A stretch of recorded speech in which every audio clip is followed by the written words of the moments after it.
Envision a tranquil evening in the Scottish Highlands, abruptly disrupted by an unforeseen and savage murder. Alistair Wilson, a 30-year-old banker, was peacefully living his life in the scenic township of Nairn, Scotland. A dedicated husband and father, Wilson was admired in his community for his commitment to his role as a business manager at the local Bank of Scotland branch. His life, it seemed, was a picture of serenity.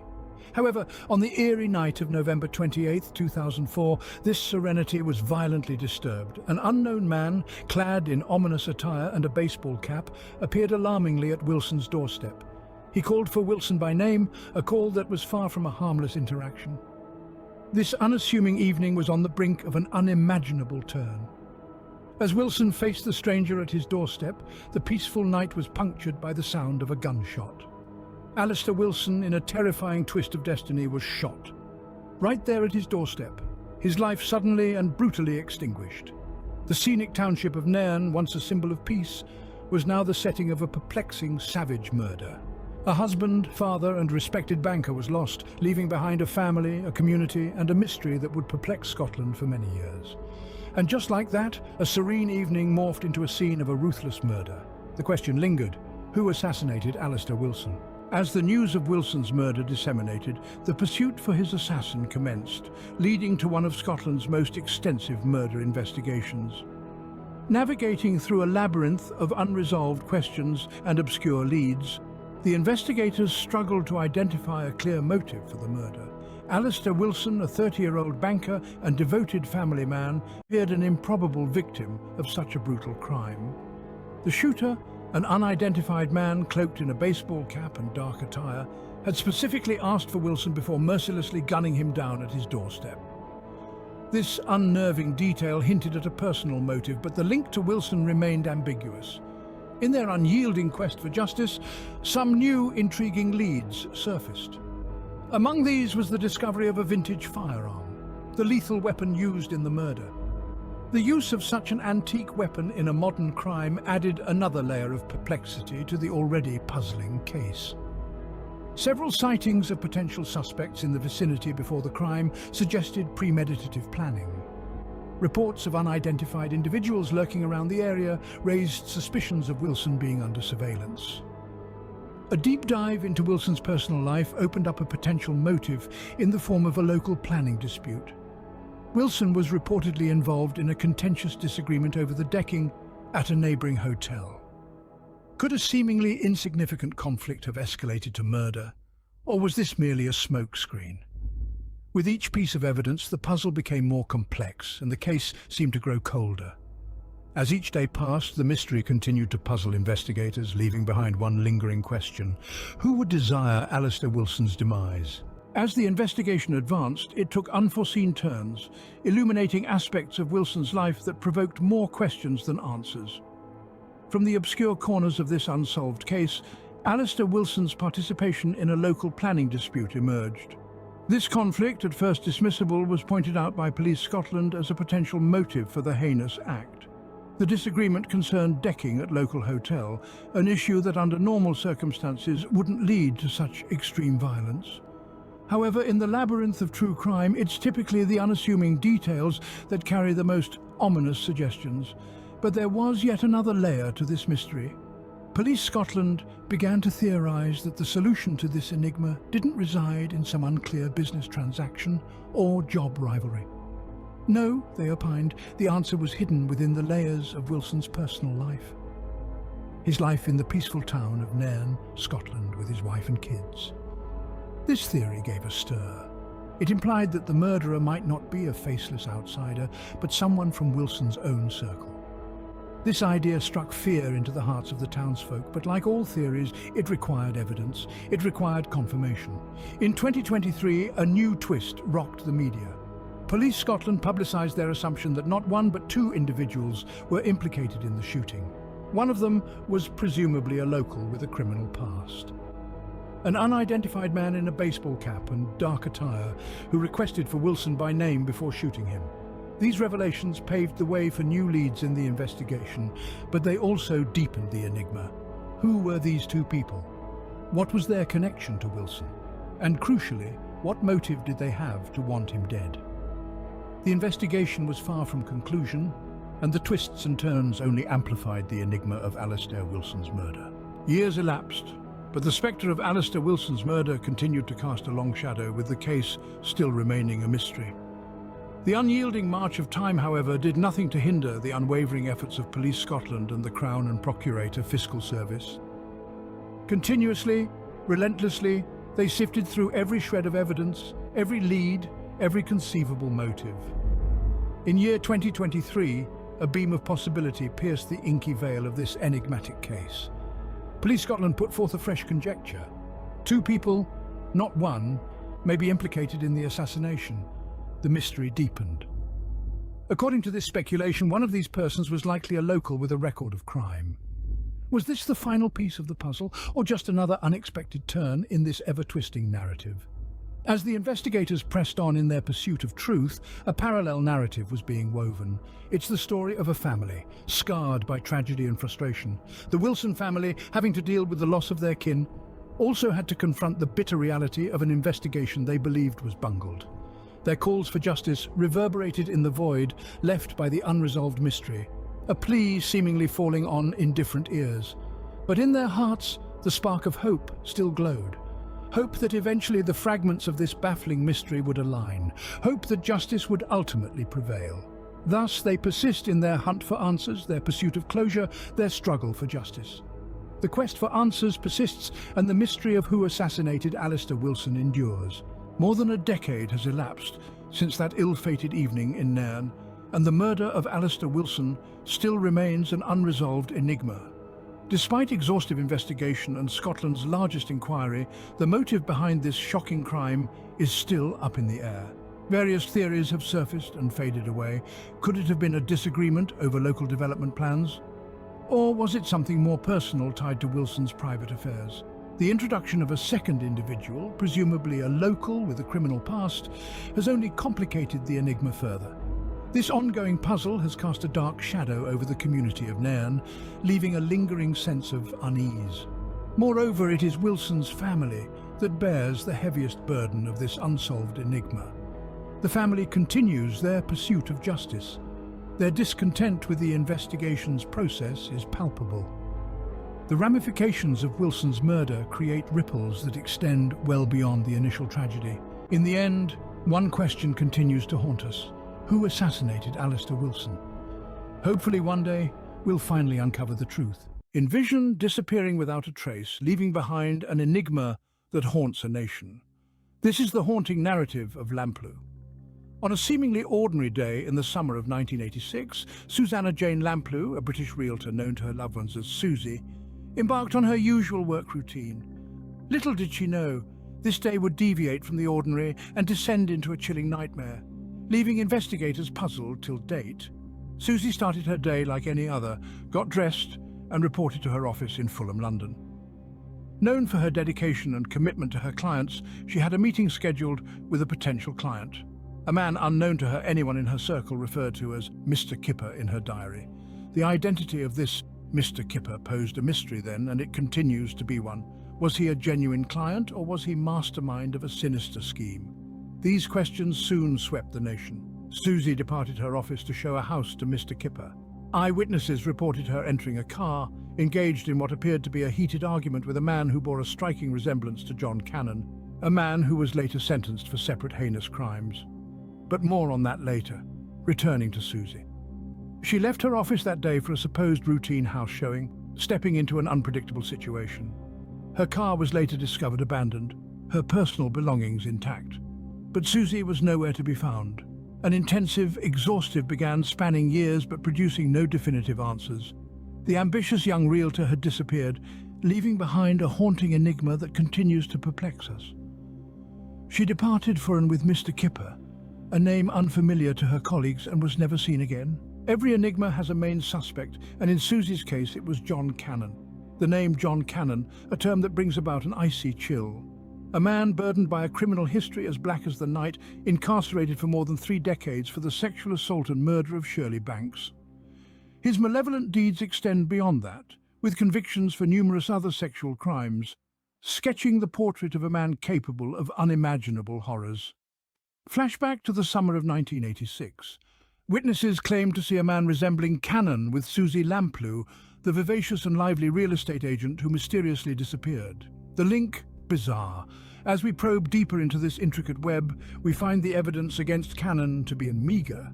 Despite the striking similarity between Cannon and the man witnesses reported seeing with Suzy, there is a conspicuous absence of solid proof.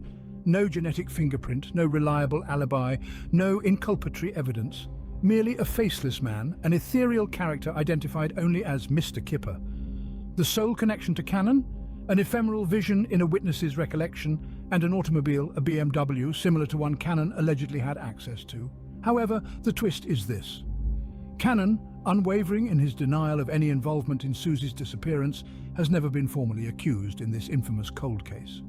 The police, although convinced of his guilt, have failed to accumulate sufficient evidence for a conviction. Thus, the enigma continues to cast a shadow over us like a looming storm cloud.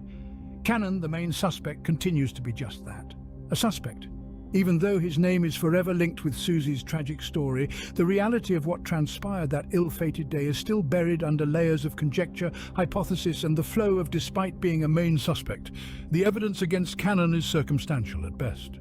The probe into Suzy's disappearance was comprehensive and far-reaching. The case rapidly morphed into an enigma that law enforcement was resolute to unravel. The initial step was to construct the last known whereabouts of Suzy.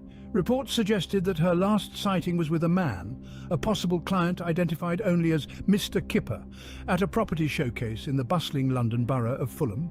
Among the most disturbing pieces of evidence was Suzy's deserted car, found later that same day. It was as though she had evaporated into nothingness, leaving only her automobile as a silent testament to her abrupt vanishing. However, the car wasn't entirely devoid. It was located a short distance from the property she was showcasing, implying that she had departed with Mr. Kipper, either voluntarily or under coercion. Moreover, there was the eyewitness account. The observer reported seeing Suzy in a heated exchange with a man who matched John Cannon's description, the prime suspect. The duo was observed entering a BMW, a detail that added another layer of complexity to the unraveling puzzle. Unwilling to leave any stone unturned, the investigators turned to science. Comprehensive DNA tests were carried out on all existing samples. They held the hope that modern technology could illuminate this somber enigma. Yet, in spite of their best attempts, the DNA testing failed to provide any conclusive evidence that linked Cannon, or indeed anyone else, to Suzy's disappearance. Over time, numerous theories have been put forward, each attempting to fill in the gaps of this case. Was it a sporadic crime? Was Suzy chosen, or was her disappearance the consequence of some tragic muddle? The answers to these queries remain. Despite the vast efforts, the probe yielded no concrete leads. The case of Suzy Lamplugh, the youthful estate agent who merely vanished one summer day in 1986, endures as one of the UK's most infamous unsolved cases. A mystery that persists to baffle and intrigue to this day. Over 3 decades have elapsed, yet the enigma of Suzy Lamplug's disappearance persists. Suzy Lamplugh, a young, energetic estate agent, was reported missing in the summer of '86, giving rise to a baffling case that has remained a chilling riddle in the public consciousness. She was last known to be meeting a shadowy figure, known as Mr. Kipper, a name as confounding as the man himself. This rendezvous, noted in Suzy's diary for a property tour in Fulham, remains the last document of her regular life before she mysteriously vanished. His connection to Suzy's bewildering disappearance is as captivating as it is vexing. Testimonies place him at the location, his physical appearance aligning with that of the elusive Mr. Kipper. Nevertheless, despite the circumstantial connections, the concrete evidence to link him to Suzy's disappearance is elusive. The all-encompassing investigation into Suzy's disappearance, featuring DNA tests, suspect identifications, and witness statements, has left more questions than answers. The puzzle pieces are available, but they resist forming a comprehensive picture. Theories flourish, each one more confounding than the previous. Was Suzy's disappearance planned or an opportunist crime? Was Mr. Kipper a fabricated identity, a facade erected by the true culprit? The resolutions remain elusive, shrouded in AA of speculation and uncertainty. Yet, the most chilling aspect of this case may not be the unanswered queries or the maddening lack of closure, but the enduring enigma and persistent discomfort surrounding Suzy's disappearance. Theories continue to be presented, debated and rejected, fueling the enigma that has become a national fixation. The case of Suzy Lamplugh is a chilling reminder that sometimes enigmas remain enigmas. Within this enigma resides a sobering lesson: the significance of personal safety, the vulnerability of existence, and the lasting effect of a single event that can alter everything. In the face of calamity, a beam of hope springs forth. From Suzy Lamplug's mysterious disappearance, a lasting legacy of illumination and enlightenment has been sculpted. The Suzy Lamplugh Trust, an institution erected in her honor, stands high as a testament to her tenacity. This trust isn't merely a label, it's a revolution, a cry for engagement. It fosters personal safety consciousness, an issue as relevant today as it was during the late 80s. This institution has impacted numerous lives, offering education, facilities, and the necessary instruments to stay secure. It acts as a perpetual reminder, a reverberation of Suzy's narrative, insisting us to be meticulous, to be cognizant, be secure. It's a lighthouse in the gloom, a signpost in a world which can often appear intimidating. Amidst the unresolved enigma, the ceaseless queries, the ever-present hope for solutions, Suzy Lamplug's legacy glows radiant. Her identity, her saga, has metamorphosed into a power for benevolence, a power for transformation, a power for safety. While the enigma of her disappearance lingers, Suzy Lamplug's legacy endures, advocating for safety and consciousness to avert comparable catastrophes. In the core of London, 1999, a chilling crime unfolded, leaving a nation in disbelief. A cherished figure in journalism and television, Jill Dando, was tragically extinguished abruptly and without warning. A name that was a household staple in Britain through her work at the BBC, Jill was more than just a journalist. She was a storyteller, an investigator, a presenter, and above all, a trusted voice. Her life, which mirrored the mysteries she presented on her show Crime Watch, became an enigma itself after her untimely demise. Jill's personal life, too, was thriving, engaged to a highly esteemed gynecologist, Alan, their future brimming with potential. But destiny had a different, more sinister plan. On an ordinary day, Jill Dando was shot dead right at her doorstep in Fulham, London. The weapon of choice? A customized 9mm pistol. The killer? An unidentified 6-foot-tall white individual, vanishing as swiftly as he appeared, leaving behind a trail of questions and a nation in disbelief. The crime scene depicted a grim image. A successful woman cut down in her prime, in broad daylight, on her own doorstep. Her assassination sent shockwaves of fear and confusion across the country, leading to the start of a baffling mystery. As the news of Jill's premature death spread, a quest to find her assassin began, leading investigators down a path of uncertainty and fascination. Was she snuffed out before revealing a truth someone didn't want to be uncovered? Following the crime, law enforcement swung into action, initiating a significant murder investigation. Their objective was clear: to hunt down the culprit and see justice served. The case necessitated a meticulous approach, an unyielding chase for the truth, and an unwavering determination to see justice accomplished for Jill Dando. The initial clues led the investigators down a maze of possibilities. However, one name, Barry George, began to reverberate more persistently. As a local resident, George soon found himself in the eye of this ever-intensifying storm. To the investigators, he was an enigma, a riddle they were tenacious to decode. His conviction was rapid, seemingly a triumph over the ominous shadow of crime. But what about the murder weapon?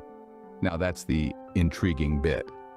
Described as a modified 9mm pistol, the weapon was an unusual choice. The killer had been depicted as a towering figure, a 6-foot-tall white man, who disappeared as swiftly as he appeared. The altered pistol added a sinister layer to the already disturbing narrative. It suggested premeditation and a chilling level of calculation. However, despite the quick conviction and the chilling crime details, a discordant note began to sound. Doubts began to surface, casting long shadows over what was previously a clear-cut case. The conviction of Barry George, once hailed as a justice triumph, was starting to face scrutiny, plunging the case into further ambiguity. It was a twist that posed a threat to the very core of the case, a jolt that threatened to overturn everything they thought they knew. As fresh evidence surfaced, the case took a dramatic twist, shaking the confidence in the primary judgment. Startling new revelations paved the way for the acquittal of Barry George, a local man who was initially ensnared in the web of this high-profile investigation. Barry was convicted for the murder of the much-loved journalist Jill Dando, and found himself at the center of a storm. However, the absence of the murder weapon, a modified 9mm pistol, the lack of concrete forensic evidence linking George to the crime scene, and an imprecise description of the killer as a 6-foot-tall white man raised serious doubts about George's guilt.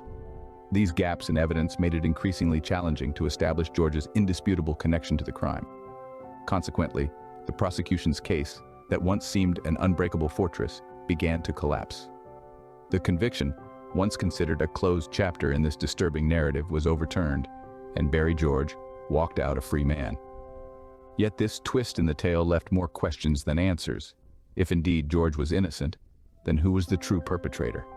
The truth remained as elusive as ever. The murder case was hurled back into the chilling domain of the unresolved.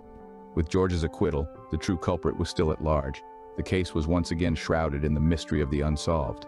As the enigma of Jill Dando's murder remained unresolved, theories and speculations began to circulate, each one more fascinating than its predecessor.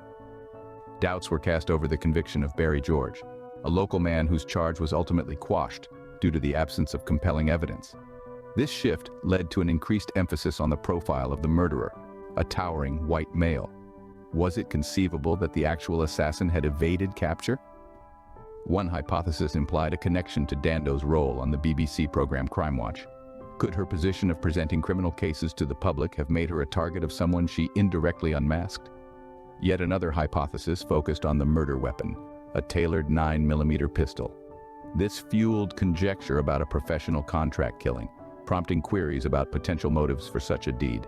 The reverberation of Dando's murder was severe, shaking the fabric of the nation. As a cherished figure in British journalism and broadcasting, her murder caused a seismic disturbance in public sentiment. The absence of a definitive conclusion added an element of vexation to the shared sorrow. The unresolved case turned into a symbol of the hurdles faced by law enforcement in cracking high-profile crimes. With each passing year, the enigma intensified, and the theories became more convoluted. Despite the unceasing efforts of investigators, the question still lingers. Who assassinated Jill Dando?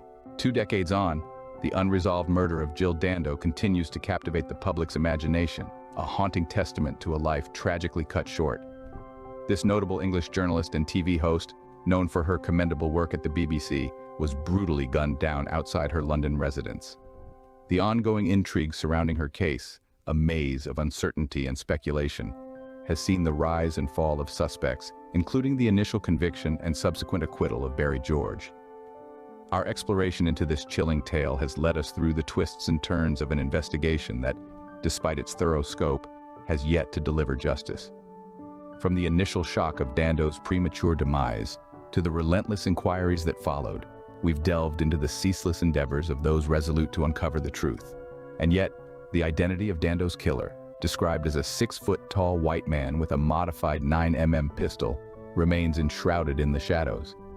The enduring fascination with Dando's story transcends beyond the limits of this video. The unsolved nature of her murder has sparked numerous theories and conjectures, igniting a public interest that shows no sign of diminishing. The Netflix true crime documentary series, Who Killed Jill Dando, ventures even further into this baffling case, providing a comprehensive examination of the suspects, the evidence, and the continuous quest for answers.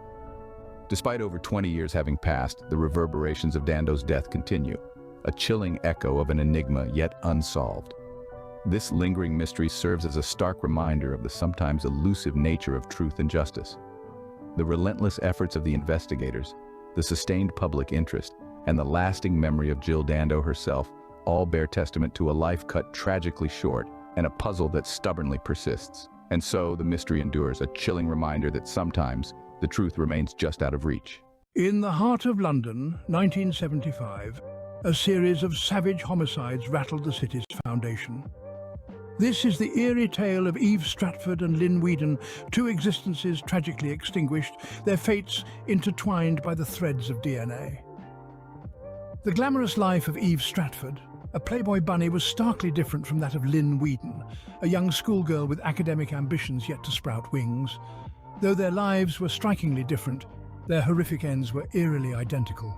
Both women fell prey to brutal, sexually motivated assaults, their tragedies linked by identical DNA evidence found at the crime scenes. These grim testimonies serve as a reminder of the horrors they endured. Yet in spite of the monumental strides made in the field of forensic science, the identity of the perpetrator remains a mystery. Join us as we delve into the unsolved murders of these two desperate yet mortally linked women. Eve Stratford, a bunny girl at the Playboy Club, led a life that many coveted. This German-born enchantress, Eve Stratford, personified glamour, glitz, and the intoxicating allure of the high life. As a Playboy Club bunny, she was enveloped by a certain allure that came with her role. However, the sparkling facade of her lifestyle failed to protect her from the ominous undercurrents that lurked unseen. Her tenure at the Playboy Club was not merely employment. It was a gateway to a realm of fame and fortune, the absolute zenith of London's nocturnal scene.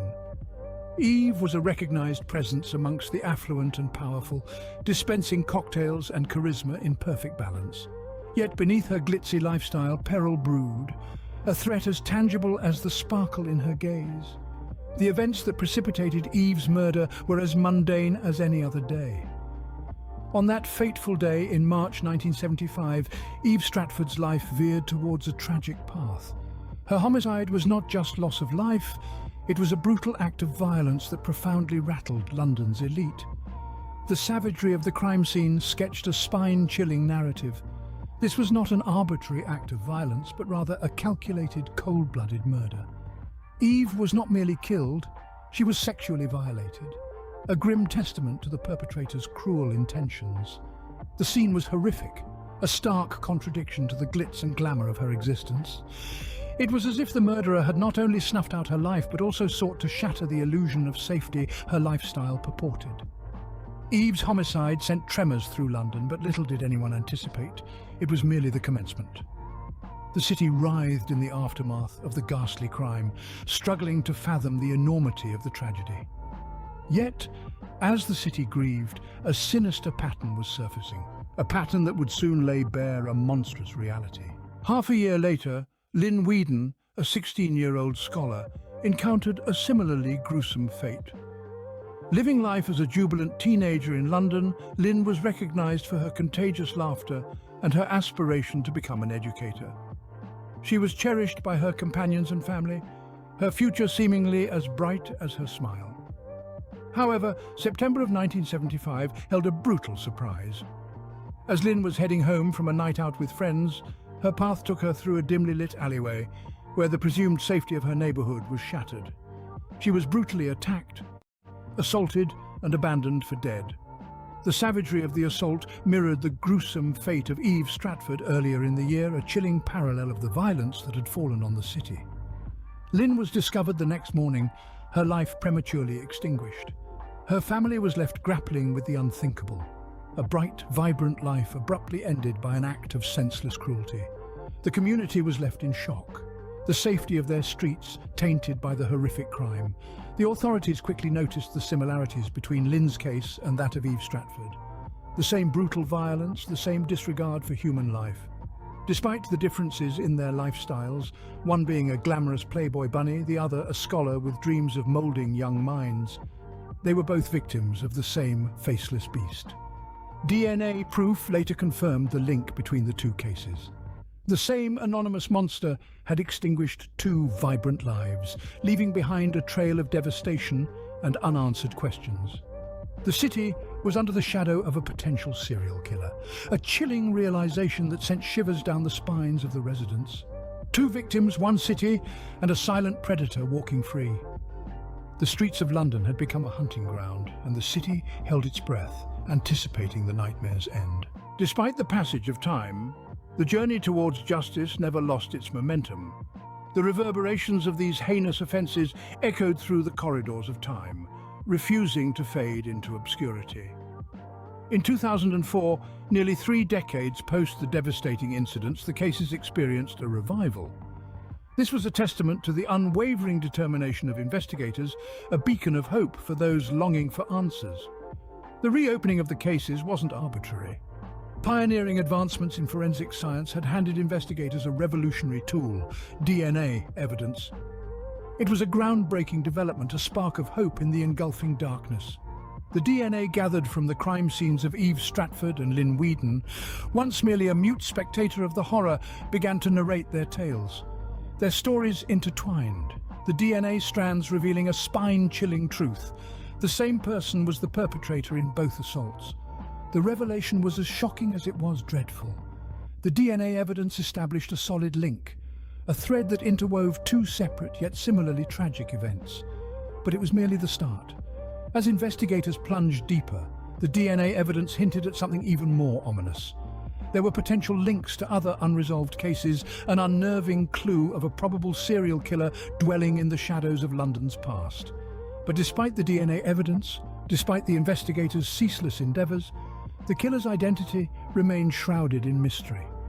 The quest for justice pushed forward, unhindered by the passage of time. The cases were revived again in 2007, the hope for answers unquenched. Efforts to identify the killer persisted, an unwavering mission in the face of adversity.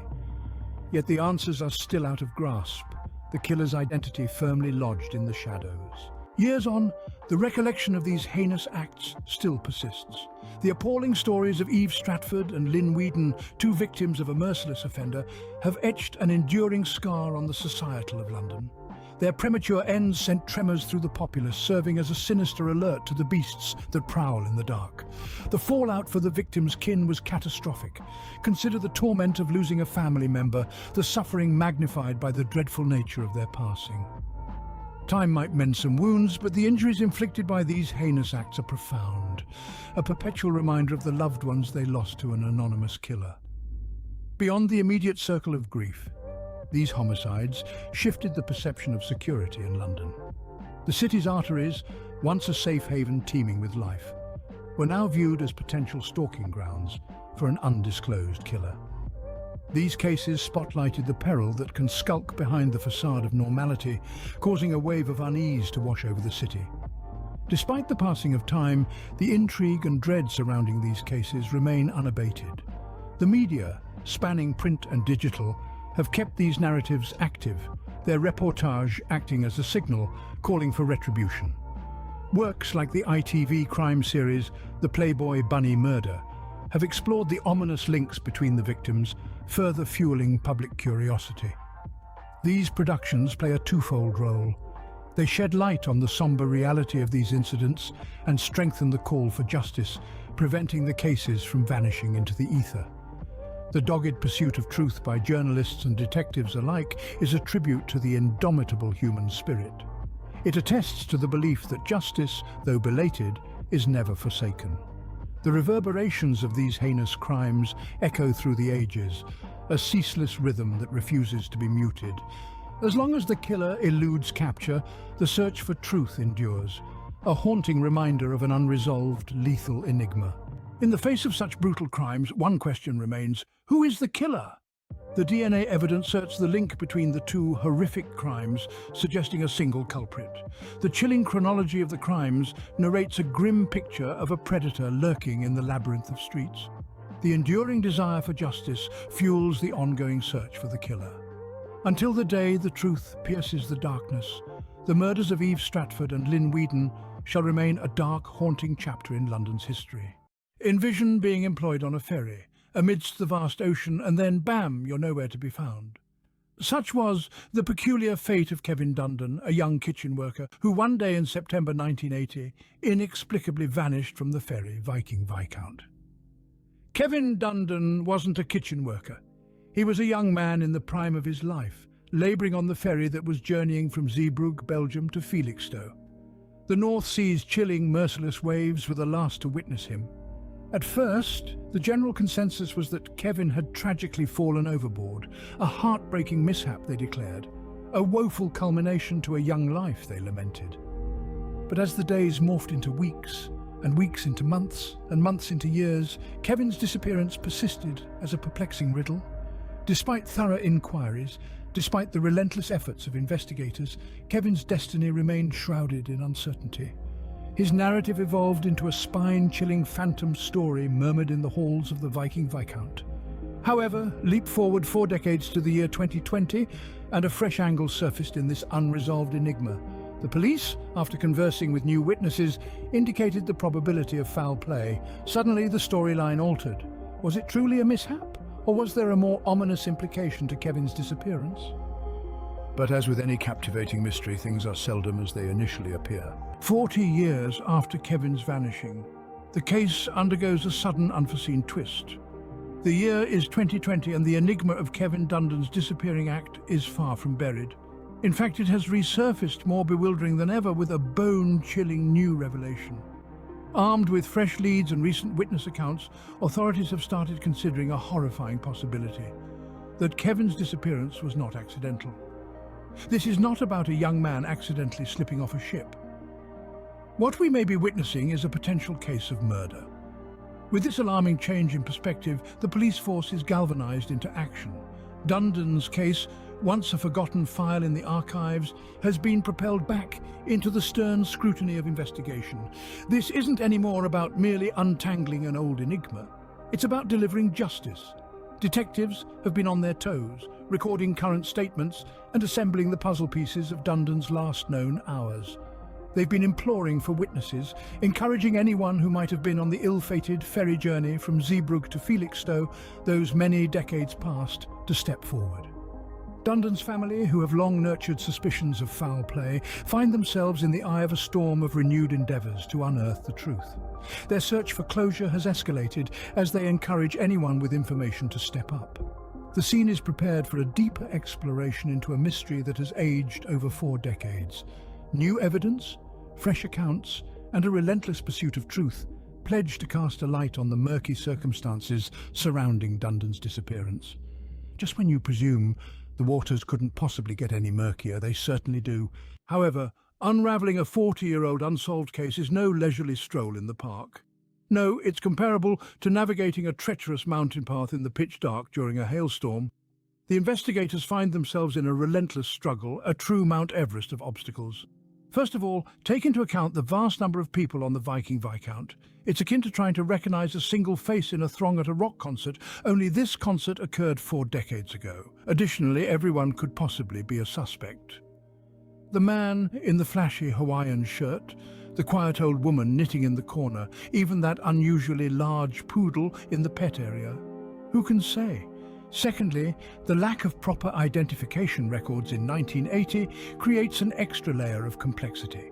The world was a very different place then. The internet was a far-off dream, and people didn't have tiny, powerful computers in their pockets.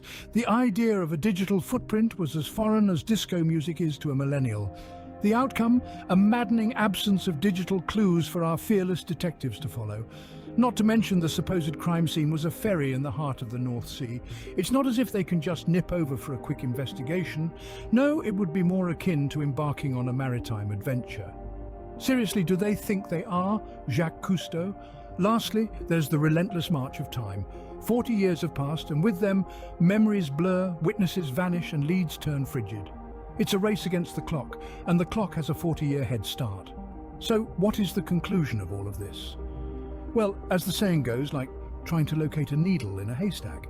An extremely large, extremely waterlogged haystack. In the meantime, for the Dundon family, the pursuit of answers persists.